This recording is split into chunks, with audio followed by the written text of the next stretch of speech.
Welcome everyone to Monday Match Analysis. I'm Gill Gross. Loaded show for you today. I'm excited for it. It is week 2 of Miami. I'm going to talk to Alex Gruskin about some of the storylines that have emerged. We're going to hit on Felix and Dennis, Medvedev, Tsitsipas, Zverev, and where the three of them are at in comparison to each other. Taylor Fritz, once again, still alive. And Sinner versus Alcaraz, which is a long-standing conversation between Gruskin and I. But I do want to start with just a couple of observations I want to throw your way on week 1. As you can tell by my coverage, I haven't been able to put full attention on Miami.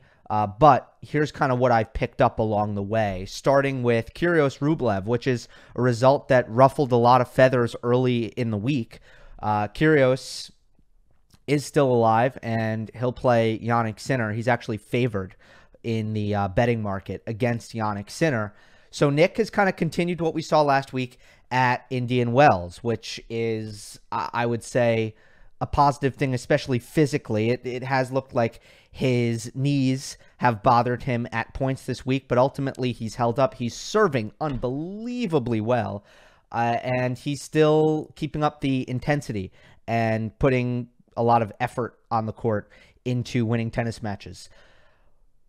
But I want to talk about what we saw tactically in that match, which is a complete disrespect by Nick Kyrgios of Andrey Rublev's second serve. Tactical disrespect. Because Nick Kyrgios, if he was standing any closer on his return position, he would have been hitting half volleys, which you obviously don't want. Nick was standing solidly somewhere in between the service line and the baseline. And taking that much time away, and you got to remember the serve as a technique, it takes a long time to kind of get out of your motion after landing on your left foot if you're a righty, and then kind of coming back down to your split step position. It takes some time. When someone is taking that much time away, you are going to feel like the ball is on you in a split second. And the amount of time away that Nick was taking away from Rublev was going to make it impossible for Andrey to win second serve points. It was 6-3, 6-love. So we didn't get a large sample size here because it was so one-sided. But Rublev was 4 of 19 on second serve points. I'm just going to use the Google machine to confirm that I'm remembering that correctly. I remember 4 of 19 on second serve points. And let's see, I'm getting 25% win percentage. But I know he won 4. So was it 4 of 20? And then they rounded? Something like that. I think it might have been 4 of 20, actually. Well, first of all, from Rublev's perspective, he's played a lot of tennis recently. He went deep to the semifinal at Indian Wells. That transition is no joke. It is not easy initially if you go deep in Indian Wells to just adjust to Miami. Now, you do get a couple of days off, and this match was, I want to say, Thursday. It was Thursday at the earliest, so Andrey, would have had some time, but I do expect that players who go deep at Indian Wells might run into a roadblock or a buzzsaw in their first match back in Miami. The air is completely different. Even if the conditions, which I'll get to later, are similar, the air is completely different, and that makes a big difference. So the loss in itself is not crazy bad for Rublev. What's worse is just how he lost, with the way Kyrgios absolutely punished his second serve in a way that is not new. We've seen it before. It was a key for Taylor Fritz as well. But I just want to talk about what Rublev can do about this, because obviously this is a huge problem. He's not going to beat top players on a consistent basis unless his second serve gets better. No hesitation in that statement on my end. He will not beat top players unless that shot gets better. I don't care what happens in the rest of his game. It's not going to happen because he's getting attacked to the point where he's not going to be winning a acceptable number of second serve points against players with the talent of Kyrgios and Fritz, who have the hand skills to execute that and who have backhands, good enough backhands that they're able to execute that. Rublev kicks it to the backhand. That's the serve that, 80% of second serves by righties to righties, that's the second serve you're going to see. That's Rublev's second serve, but it's 80 miles per hour on average. And that's slow. What he really needs against someone who's trying to return that way against him is a 90 mile per hour second serve to the body. That's what you do. Or, in the case of the better second servers, it would be 100. But let's baby steps here. You get it up to 90 miles per hour, you serve it to the body, and Kyrgios is going to get jammed. And he's going to have to move back.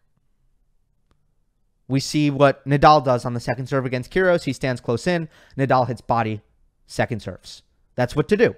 When someone crowds the box, when someone hits you with that kind of return position, super aggressive, super shallow, that's what you do. You serve body because there's not going to be time for them to get out of the way of the ball. If you serve kick backhand to someone standing up there, well, the angle's going to get cut off. You're not going to stretch them out. And you're not going to get it over their shoulders up high like you want on a kick serve because they're taking the ball on the rise so early, it's never going to get above the shoulder. So by serving out wide when Nick is standing there, you're not doing anything. You are not doing tactically what has a chance to work. The plan B, maybe plan C, right? Plan A is kick to the backhand. Plan B is go to the body. Plan C is perhaps develop a slower slice serve as your second serve to at least keep the contact point a little bit lower, which can make for an awkward return to attack. Most famously, this is kind of Andy Murray's second serve. It's not a kicker, it's a slicer. It's a little bit slow, but at least it stays low. That's a lot better than a slow kick serve, which is going to sit up like a meatball. If Rublev wants to, if Rublev has trouble to get those miles per hour up, well, then maybe he can hit a slice serve instead. It's going to at least stay lower and be a little bit more difficult to attack.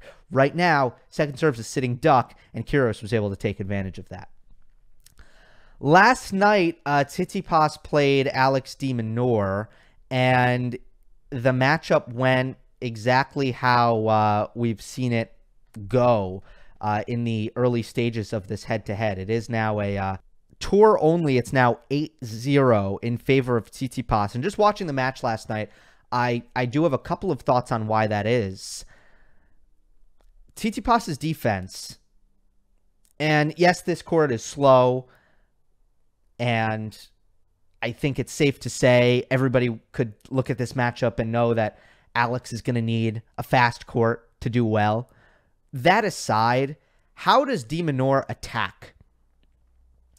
He attacks by taking the ball early and changing direction down the line. He attacks the way players attack when they don't hit a very fast and heavy ball, which, by the way, de Minaur can really lean into his forehand. You might say, Gill, I watched the match. He hit a bunch of really big forehands. He can only do that. De Minaur can only hit his forehand really, really big when he is stationary, when he's gets plenty of time to load up and set his feet and really lean into it, put all his body weight into the forehand. When that is the case, he can hit a pretty hard forehand. But in general, de Minaur uses time and geometry, time and width. Takes the ball early, cross-court angles, redirections down the line. It's not weight of shot. It's just not how de Minaur constructs offense. And that's by necessity. He's a smaller guy. I just think against Tsitsipas's defense, Steph, incredibly fast player, subpar to average pace absorption. If you want to make inroads on Stefanos Tsitsipas offensively, the best way to do that is going to be to hit very, very, very, very heavy to his backhand side, really, and make him absorb that pace on his backhand. I just didn't feel like de Minaur, who hit a lot of backhands down the line that just were, I mean, they did nothing. In fact, they were counterproductive because Tsitsipas's defense into that corner is just so good, and his counterattacking out of that corner is so good. His backhands down the line, they were just a net negative. And it just didn't feel like he could get the forehand down the line going either without much weight of shot. It just wasn't attacking the right parts of Tsitsipas's defense. Because on a hard court, sometimes you feel like Steph is not great defensively. He's not breaking serve. He's losing neutral rallies against elite players. Sometimes you feel that way, but then sometimes you feel like his defense is incredible. Like last night, he looked awesome, by the way, all around. I will say that. But sometimes it looks like his defense is incredible. Sometimes it looks like it's vulnerable. What's going on here? To me, what's going on is some players can bother Steph with pure power and weight of shot, which actually works against Tsitsipas. And I talk all the time about how you're not going to hit the ball hard enough to bother Medvedev or Djokovic or Zverev. I talk all the time about that. Tsitsipas is the opposite. You can bother him with how hard you're hitting the ball. You can't bother him by using the width of the court because he's so fast. He's going to defend really well. So that's what I see in that head-to-head. I also want to shout out Jannik Sinner, who we are going to hit on with Gruskin. To me, showing champions qualities. Now, it's hard to judge exactly how good Sinner has been in 2022. It is difficult because he's 0-2 against top 15 players. But he's got a tremendous record overall in 2022. His only other loss is against Nick Kyrgios. He's 15-2 in 2022. But that should be a 3. So I don't know why Tennis Abstract is giving me a 2 there. He should be 15-3. Oh, it's because it was a walkover.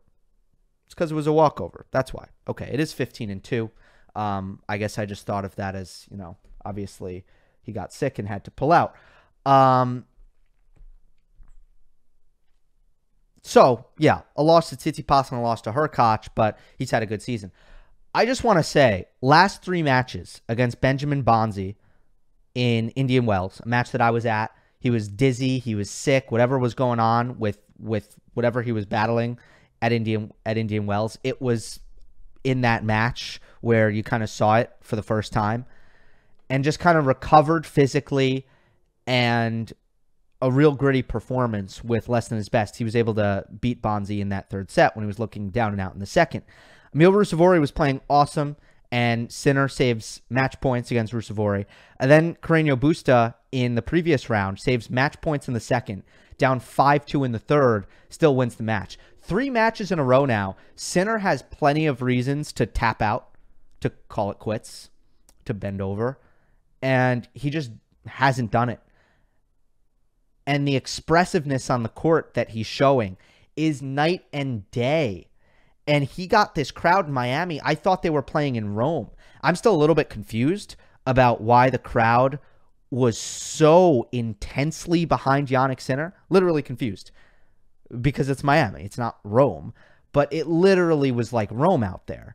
And Jannik is bringing a certain level of compete and intensity and tenacity and the resilience that he's shown in the last 3 rounds.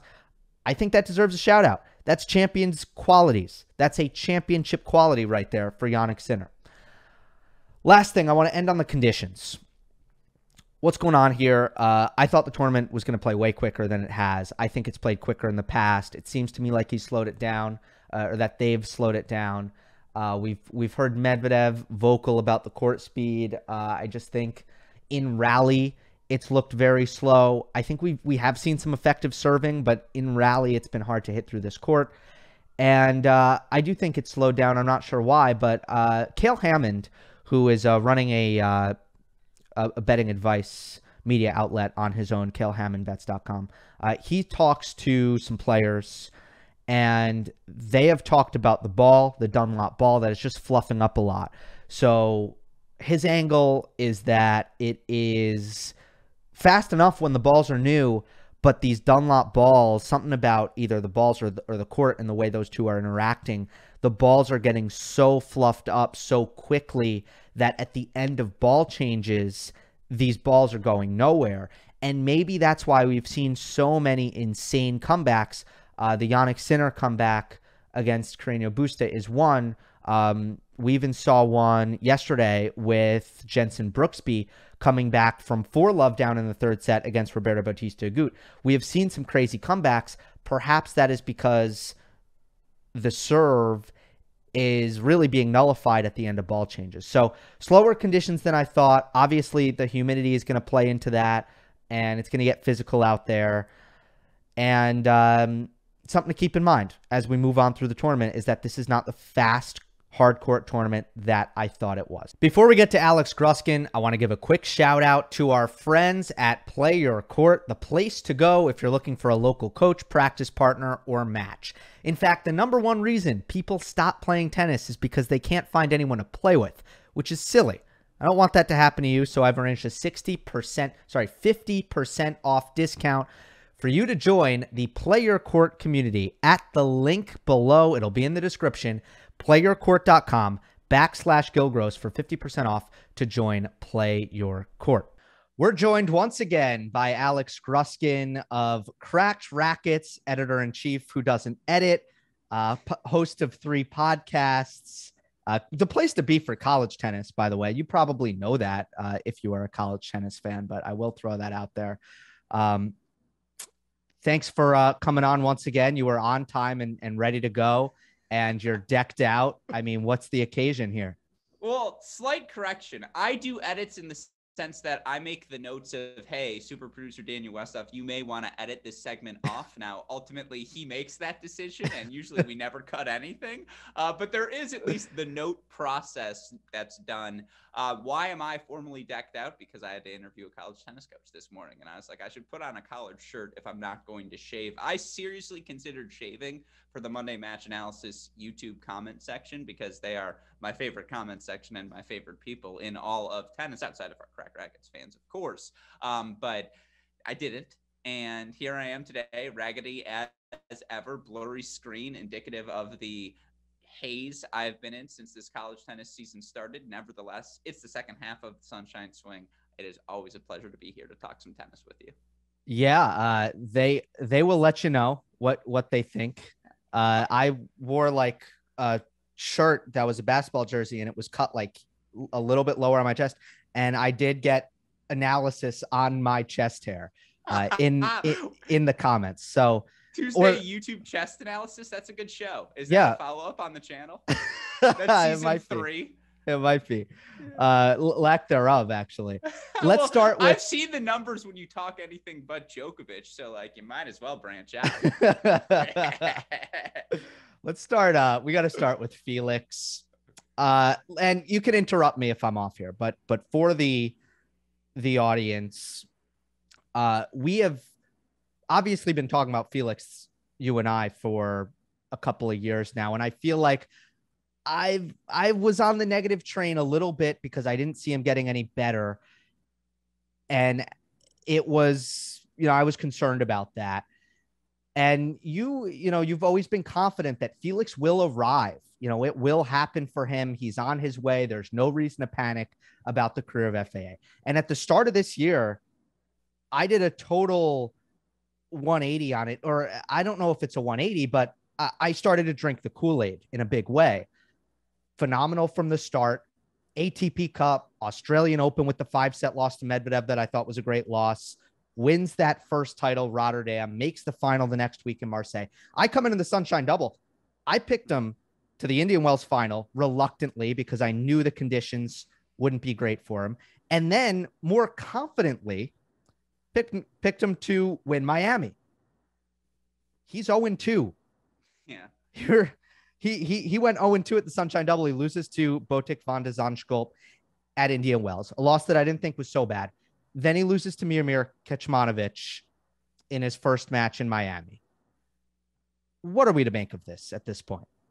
It's all my TV references are lost on you, but in an HBO season, there are usually 8 episodes, and episode 6, 7 is where the season peaks, or it's 10 episodes, episode 7, 8, 9, where things peak and then things calm down by 10. This is like a really bad episode 4, this Sunshine Swing.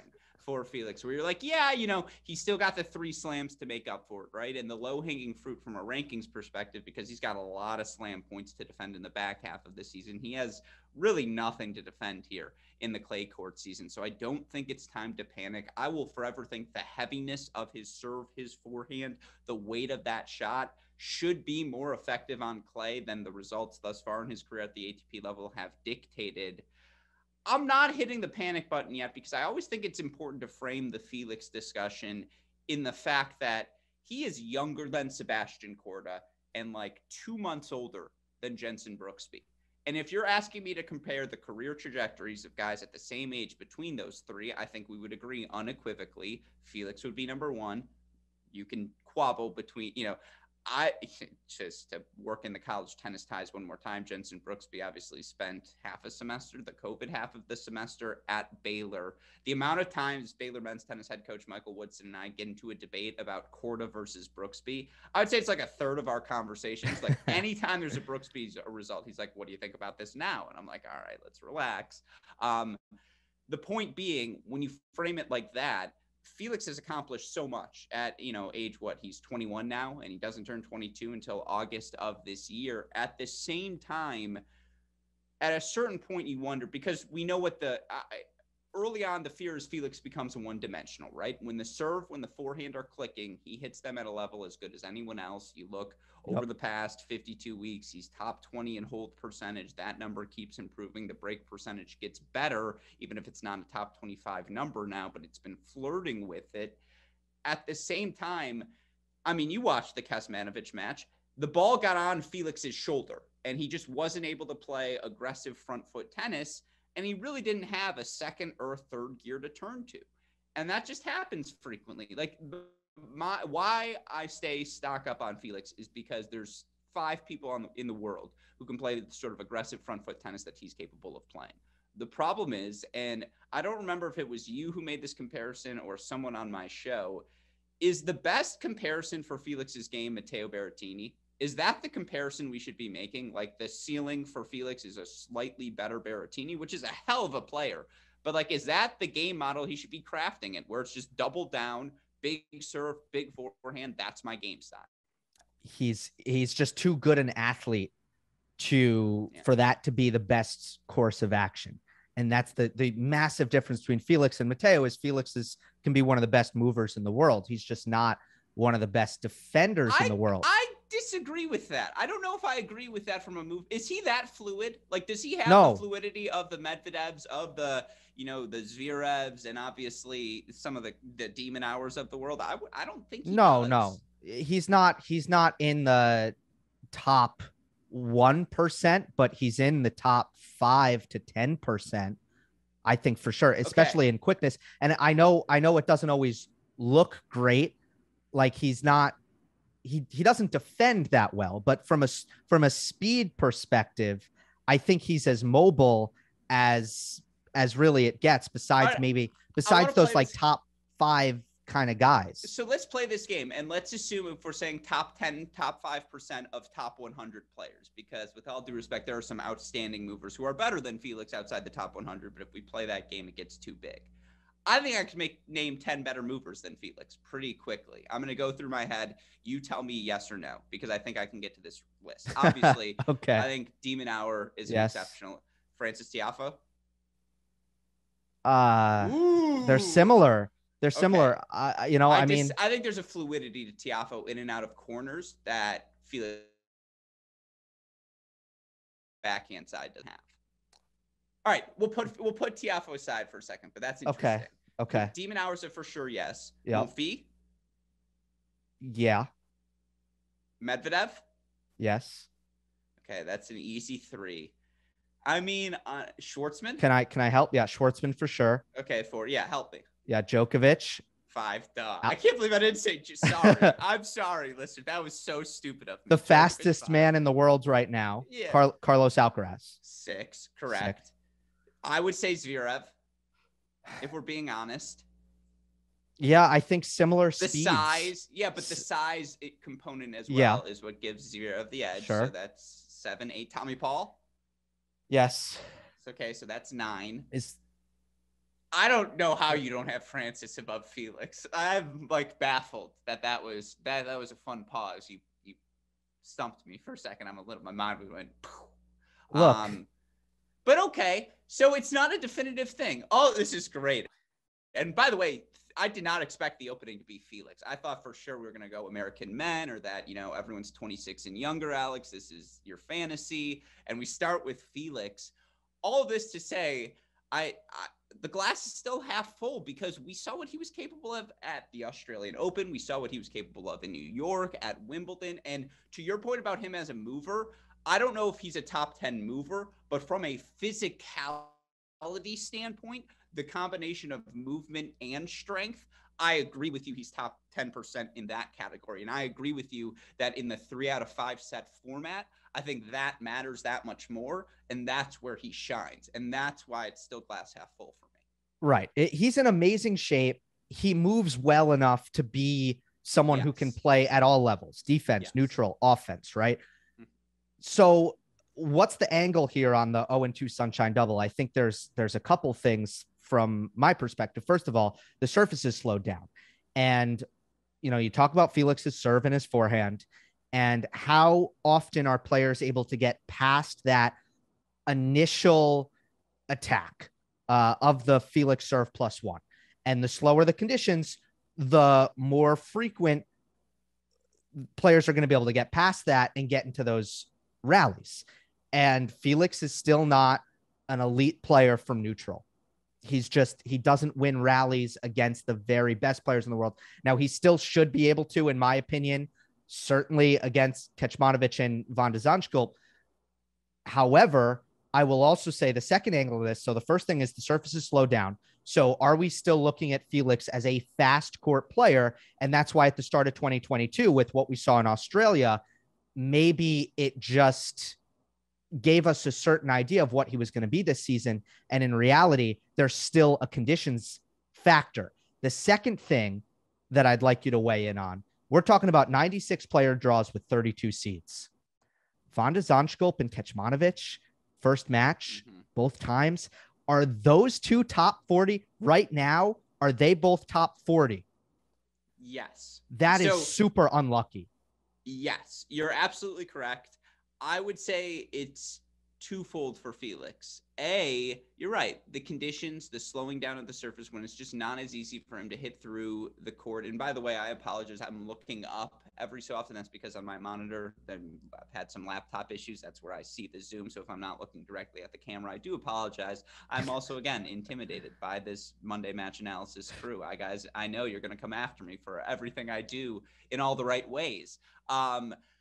I would say for Felix, I like to make lists, and you go to our friends at Tennis Abstract. You can look at their stats leaderboard. It has the leaders in hold percentage, break percentage amongst top 50 players. There are 8 players in 2022 who rank top 20 in both hold and break percentage.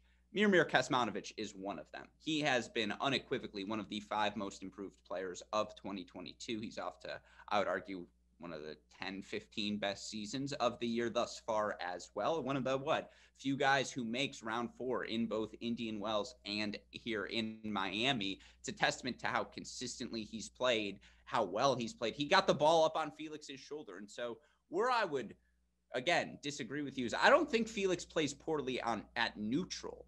I think it's when people can, it's when he has to play defensive tennis. It's when he's not on his front foot. It's when he's not inside or momentum moving forward into the court. I don't know if I would describe that as neutral. The other take I would have. Wait, so when he's not moving forward and attacking, no, right? because I think to him, neutral ball sets up the attack. Like I think to me, neutral is his feet are set. When his feet are set, he's fine. Like he could exchange forehand to forehand anyone if he knows cross court's the pattern that's coming. I don't worry about him. Right. We don't need to split hairs on this, but to me, anytime he's in a position where he, the ball's unattackable, he cannot attack. That is neutral. Okay. in that sense, then yes, I do agree with you. The other thing, and this is, I think the more tennis I watch, sometimes the dumber I feel because, early on you get so excited. You're like, I can see the nuances. I can see all the little takes. My hot take coming out of the Sunshine Swing is that Felix just served really poopily. Like, it was a poopy performance on serve. He made, 52% of his first serves against Van de Sculp. He loses that match 7-6, 6-7, 6-3. It's a poopy serving performance. Yesterday, he made 58.6% of his first serves. Over the last 52 weeks, he's at 62.5%. That's just not good enough. And his second serve was very bad against Kecmanovic. I prefer the term poopy, but bad works as well. Yeah, it's just because he wants to be the aggressor. Front foot tennis is so important. He needs to serve well. He didn't in the Sunshine Swing. I know that's really, I come here for analysis and you're just telling me he served poorly, but with all the analysis we've said, with the margins being a little thinner for him because, plans B, C, and D aren't that exceptional, he has to serve well. He didn't in the Sunshine Swing. Yes, that indicates some of the other things he needs to get better on, but that's why I'm not hitting the panic button yet either. Okay. So I think we fleshed that out nicely. Shapovalov, just because they're kindred spirits, I will mention, he's also had a disappointing Sunshine double going Can one. We do the big three power rankings real quick? Sorry, I didn't mean What do you mean? Interrupt. What do you mean? What do you mean? What do you mean? What do I mean? The big three. So first of all, season 6 of 3 a tennis show is going to be the new big three, which will be Alcaraz, Sinner, FAA, because that's just where we're going to be at that point. If we're doing the power rankings right now, I think if you were to ask me after Australia, it would probably have been, it would have been really close. I think right now everyone has to have Carlos number 1 in that power ranking. And then, man, was it fun watching Sinner escape against Carreno Busta. I mean, is Felix now number 3 in the big 3 rankings? It's yeah, exactly. It's tight between him and Sinner, and Alcaraz is starting to stretch the lead. He is. He's got the Ferrari anyway, car this year. He's just flying on these fastest laps. I'm not quite ready to make the call between FAA and Sinner right now. I still feel like we're getting a gauge. I want to see more. I'd love to see some clay court tennis, for sure. So, okay. But yeah, I think we can agree. You say often. It is something I say often. I want to see clay court. Does anyone actually like clay court? You know, yes. That's actually not true. There are times when I really like clay court tennis. There are other times where I'm like, just stab me in the chest, please. You know what it is? And I'm sorry to your fan base in particular. If I have to watch Rafa play Federer on clay ever again, I will gouge out my eyeballs. Exactly. Wait, Rafa's going to take this backhand elevated up the line? No way. It's just that match, Nadal Djokovic on clay. Mwah. But I can't watch Federer Nadal on clay again. Okay. Yeah. Predictability is definitely not something we want in entertainment value for rivalries. So I feel that we haven't seen it since that wind match in 2019 where Nadal played incredible and obliterated him. So fair. Let's reassess Medvedev, Tsitsipas, Zverev, who all went out early in Indian Wells. And I want to pull up the ATP race right now because I think it's pretty interesting from the perspective of these guys. You obviously have Medvedev, Australian Open finalist. He's at number 2. Then you have Tsitsipas at number 6, and you probably want to be higher than that. Then you have Zverev at 18 in the race right now. They're all in at Miami, all 3 of them. So I feel like we're getting, again, kind of a chance to reassess where those 3 are at. And I guess, is Medvedev running away with this right now? Or where are you at with Zverev and Tsitsipas, who have had some struggles already in 2022, where, without Djokovic in the picture at the very least, and now we're going to see without Nadal in the picture for a little bit, they were expected to kind of become the dominant threesome. And I think it's fair to say they haven't quite been that.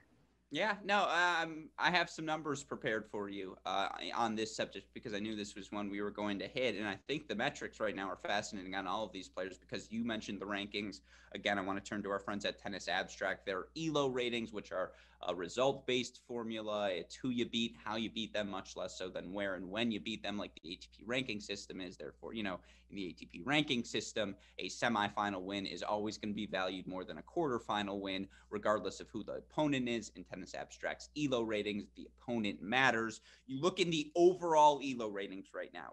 Medvedev 2, Zverev 3, Alcaraz 5, which is just delicious. Tsitsipas is at number 9 overall. You look at the yearly ELO ratings, which measures just their 2022 results. Medvedev right now number 7, Tsitsipas number 12, Alex Zverev number 16. I think I would lean more towards those yearly ELO ratings right now in terms of how the guys have played overall. Now, again, 3 out of 5 sets on hard courts. It's a different story. Medvedev has built that benefit of the doubt.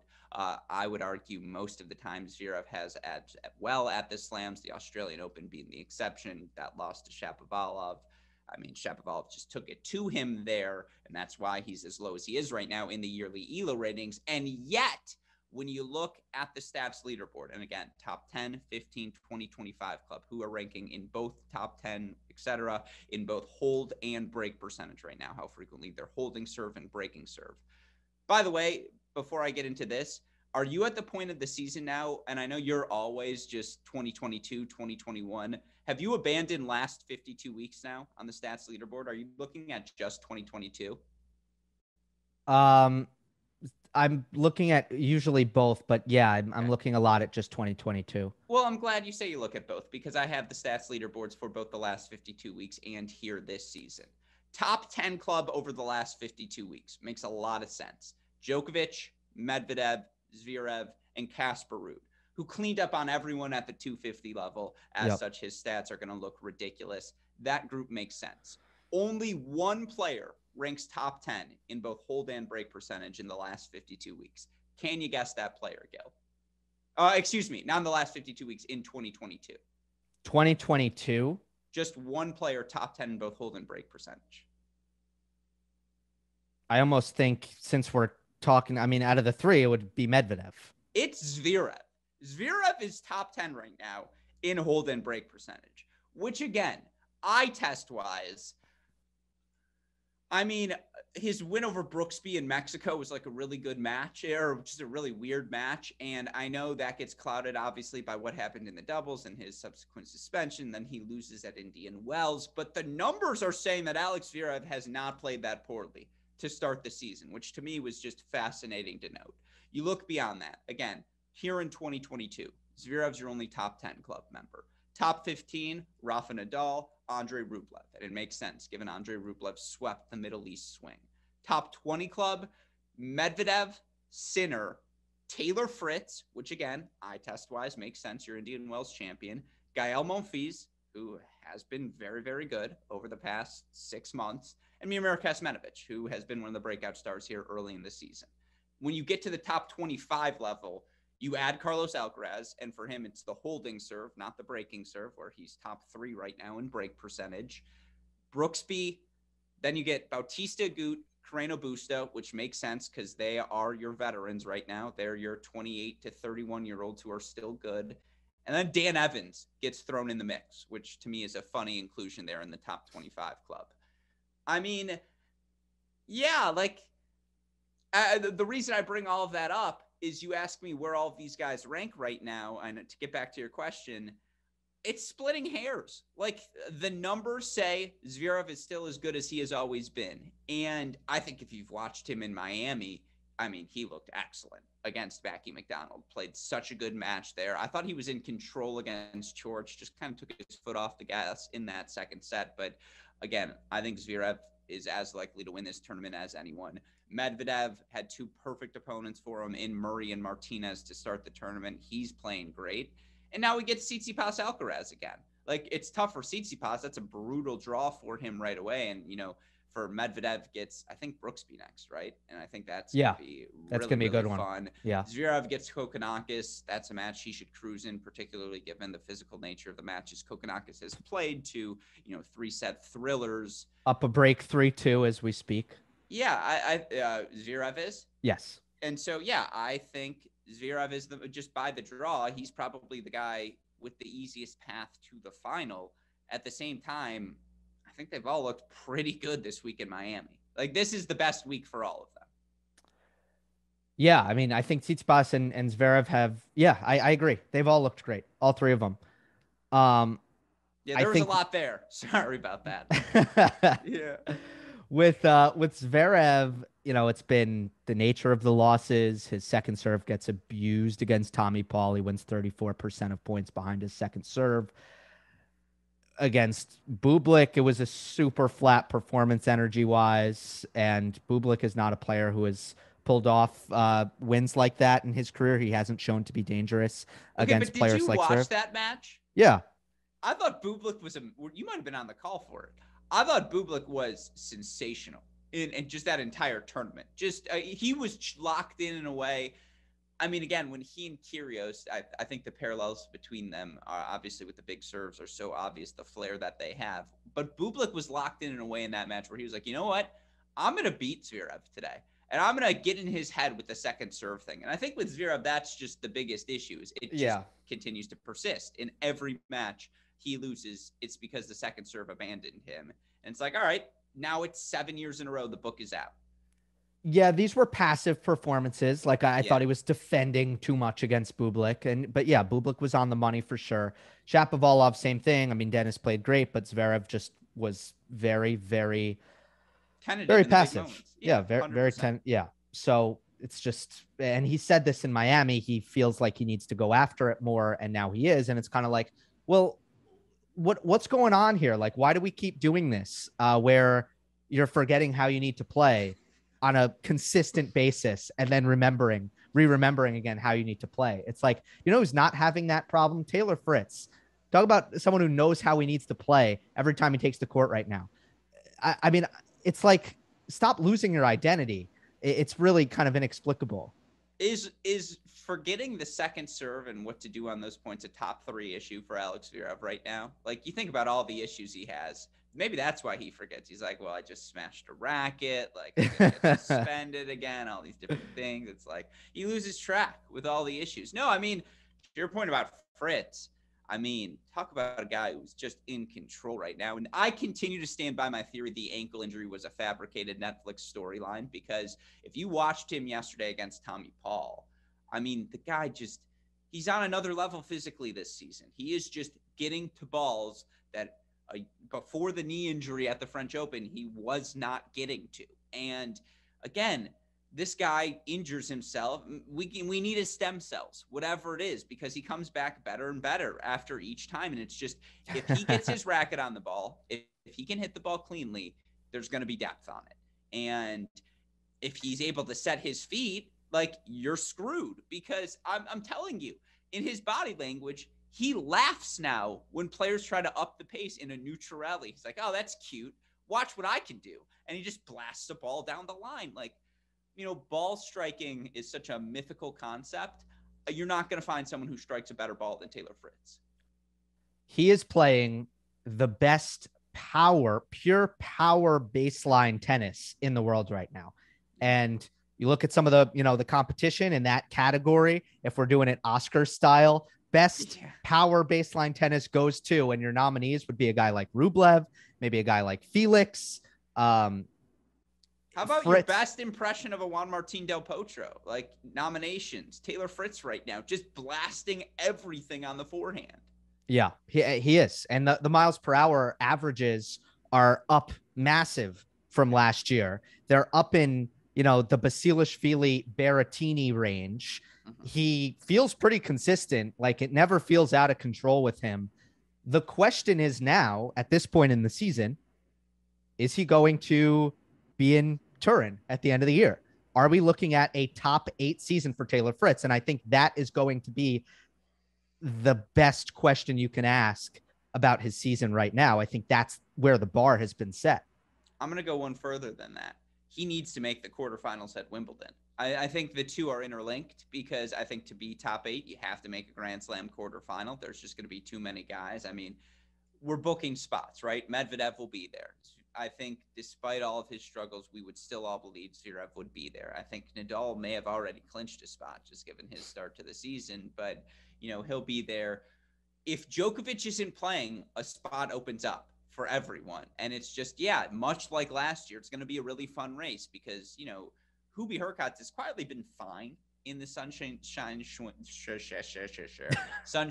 Leave that in this sunshine swing. And I think Nori's still been really, really solid. He'll be in the mix. Certainly you feel like Sinner, Alcaraz, their head is through the door. Felix, with his start to the season in Australia, keeps himself in play. Yeah, it's a question of, it's a question of how he does in the clay court season. That's really what it does come down to, because I think he should make a quarterfinal at Wimbledon with his serve, his return, and just how easy it is for him to generate pace. He's always had success on the grass courts. I think Wimbledon should be a slam that he does well at. I think New York should be a slam he does well at. If he can just be a top 30 guy, like the key is no first round losses. If you can win all of your first round matches during the clay court season, make a third round at the French Open, then sure, why not? That keeps it in play. But the betting man in me would say no, he will not make Turin. But what a question. I'm curious to see if he goes away completely in the clay court season. I will say though, I think there's enough evidence to suggest, and I think Hubert Hurkacz showed us this last year, right?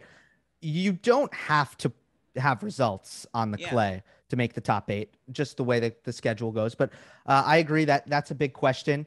I've been made into a believer. We have seen him now succeed on both the quicker version of hard courts and the slower version of hard courts. So the stock is very high right now. Can I ask you a question about the American men? And I know when you came on our mini break podcast, which you can find on crackrackets.com or wherever you listen to your podcast, I asked you this question. You look right now at the latest edition of the live rankings.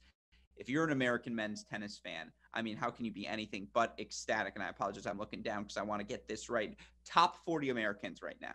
Taylor Fritz at 12 in the live rankings. Opelka at 18.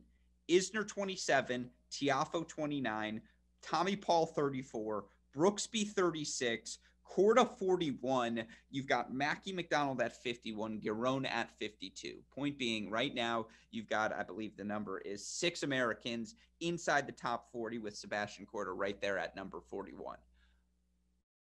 I think 4.5 is the number. I think the over-under is 5.5.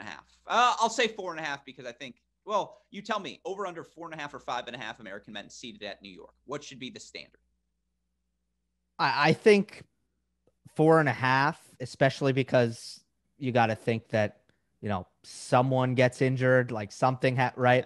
And Riley's got a lot of points. Like, he's been excellent to start the season, but he's got 2 Masters, major 1,000 level events, the semifinal on the clay, the final, obviously, in Canada. He's got to defend coming up.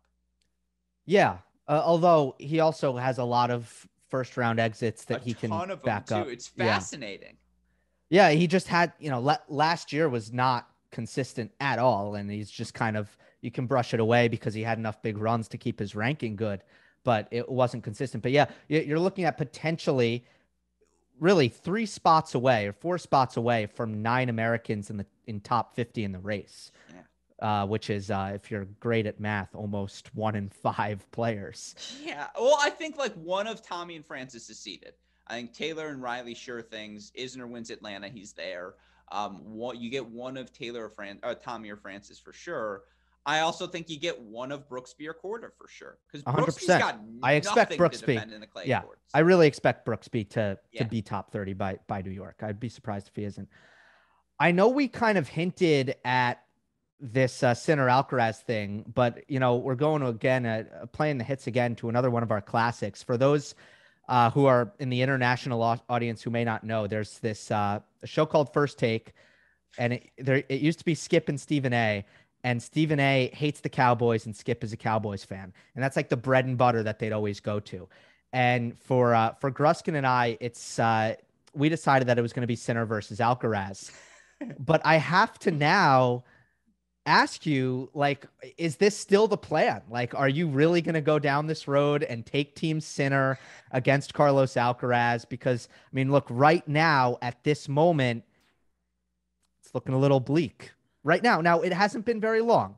You know, it's No. just the start of the season, but what do you think? I consulted my rabbi. We sat in the mikveh. We sweated out. We had this discussion at length. And I mean, true believers never give up the faith, right? You always have to stay true. And the problem is when a guy looks that good sleeveless and can pull it off, and he's 18 years old, and Ariel Fernandez, or I forget what the Twitter account is called, is tweeting out every week like, hey, Alcaraz is one of the 6 youngest players to do this or one of the 4 youngest players to do that. And, you know, respectfully, Sinner's not on those lists. It's always Nadal and Djokovic and Del Potro. And every so often Sinner and a Felix appear. It's really, really hard. I'll say this. I will never take a negative Carlos stand. I think what I'm going to do moving forward is going to say everything you say is accurate, but here's why I'm still high on Sinner. And I will say this. I think there's a natural flair for the dramatic, an ease with which Carlos Alcaraz can do something ridiculous on court and then embrace the crowd embracing his ridiculousness in a way that it's been a little bit more manufactured for Sinner.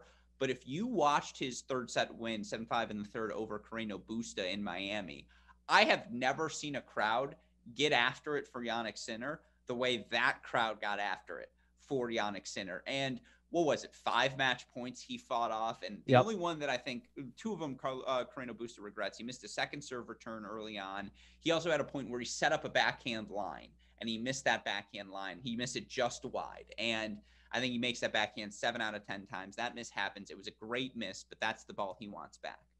Other than that, he sailed a forehand, I think, as well. Yeah, but that was like a neutral. Yeah, you're right. He probably wants that one back as well. But point being that, you know, Sinner, I've never seen Sinner go like tentative and neutral and just grind mode and like, I am not losing. You have to hit me off the court. And the best was when he was down 3-5. He goes, no. Like, what am I doing? And he breaks it love for 4-5. And then, you know, again, fights off the match points while serving and just, he just hasn't been healthy. Like, that's been the real issue for him this season. And I still think there's a routine nature with which he gets results now. Like, he's into round of 16s quarters, and we just, for some reason, don't celebrate it the way that we do with Alcaraz. My position will continue to be, we're just all happy with the shiny new toy. But don't forget about the other toy that's still pretty new and pretty damn shiny. And a redhead. Okay, that's fair. I talked about this at the top. Sinner's toughness. I mean, the last 3 wins, even against Bonzi at Indian Wells before he pulled out, these are tough, gritty wins we talked about the Kecmanovic draw. Ruusuvuori, I would argue, is top 40. That's a terrible draw right now as well. Yeah. Yep. That's a terrible draw as well. And by the way, you know, we talk about, like 2022 hasn't gone the right way for Jannik Sinner. I got a mailbag question. I didn't answer it, but I got one that was like, can we talk about Sinner's stagnation? And it's like, do you know what his win-loss record is in matches that have finished this year? Yeah. You want to take a stab? I'm going to say 14-6. It's 15-2. Yeah, that's ridiculous. Okay. I mean, it's like, because, you know, he exits Indian Wells, doesn't play the match against Kyrgios. His other losses, it's to Tsitsipas in Australia, where, in fairness, he did get blown off the court pretty much. And then Hurkacz on indoors somewhere. Rotterdam, I think, or something. Rotterdam. Yeah. So, yeah, I mean, he's been good. It's 15-2 is hilarious. 15-2. Yeah, I know. No. Okay, I'm staking my camp. No. So then my answer to you is no. I am still going to stay Team Sinner. The power he can generate with these, he's getting more comfortable ripping through the backhand cross court, which is when you really know you're a power player. We talked about Fritz earlier and the confidence he has. When you leave Fritz a sitter on the backhand wing, not only can he rip line now, but he can rip cross and hit a ball through you that you can't track down. Sinner can do that as well. He's more fluid in the outer thirds every time I see him play. I think there is another jump for him physically that's going to come, and I actually think he's got the fluidity that I did not see early in his career. I mean, Alcaraz is a joke. Like, you pencil in sure things, and I know you never want to put that pressure on someone, but he's a sure thing. I still feel the same way, though, about Jannik Sinner. So, yes, I'm holding firm. Yeah, Sinner, I mean, I have some critiques for sure, but I do want to say he is serving bigger this year, and everyone should take notice of that. The ace rate is up. That's something I didn't mention at the top of the show that I should have. He's serving twice as many aces on average than he was 2 years ago in 2020, and it's obviously up from last year as well. Here's my argument. Jannik Sinner, top 20 club in 2022, top 20 club over the last 52 weeks. At Carlos Alcaraz, top 25 club in 2022, not in the top 25 in hold percentage over the last 52 weeks. So the numbers say Sinner's better. I'm going to hold on to that. Give me those numbers. Okay. I mean, you know, the numbers that matter a little bit more, I would say, are... Okay. I think he's the Verstappen of the group. You know it was coming. I think that's actually the path for Sinner. Box. Yeah. Exactly. I think that's the way for him to go here. I think just embrace the role of the villain, and just kind of be humble's the wrong word, but be the quiet but deadly sort of guy. Yeah, I think he's trying. I mean, we see that he's clearly trying though to get people behind him. It's been a big change since the Tiafoe match last fall, where I think he criticized Francis's on-court behavior. And then I think someone got in his ear and was like, no, how about you do that? Yeah, 100%. You can tell it's been a shift. Yeah, we're about to learn a lot, I think, in Miami, as a lot of the players we've talked about. You know, your Zverev, Tsitsipas, Medvedev trying to come off the poor Indian Wells. Now they have some, besides Zverev up now 5-3 on Kokkinakis. We're getting Tsitsipas Alcaraz. We're getting Medvedev Brooksby. We're about to learn a lot. It's going to be exciting. Looking forward to it. Gruskin, anything you want to promote before we wrap it up? Mini break. Great Shot Podcast, Correct Interviews Podcast, all available on the website, correctrackets.com. If you'd like to see some outstanding tennis, because things slow down on the Sunshine Swing weekend, college tennis for you Fridays, Sundays. You can find the Friday SEC coverage on all of the team websites. Sunday, Big Ten coverage on our Crack Rackets YouTube channel. Obviously, hopefully, we'll be able to work your dulcet tones into the mix at some point as well. And again, I know you and I are going to get together on the Mini Break Podcast to do a first third award show at some point next week. Always a pleasure to get the chance to chat with you between now and then. Thank you, sir. It's fun.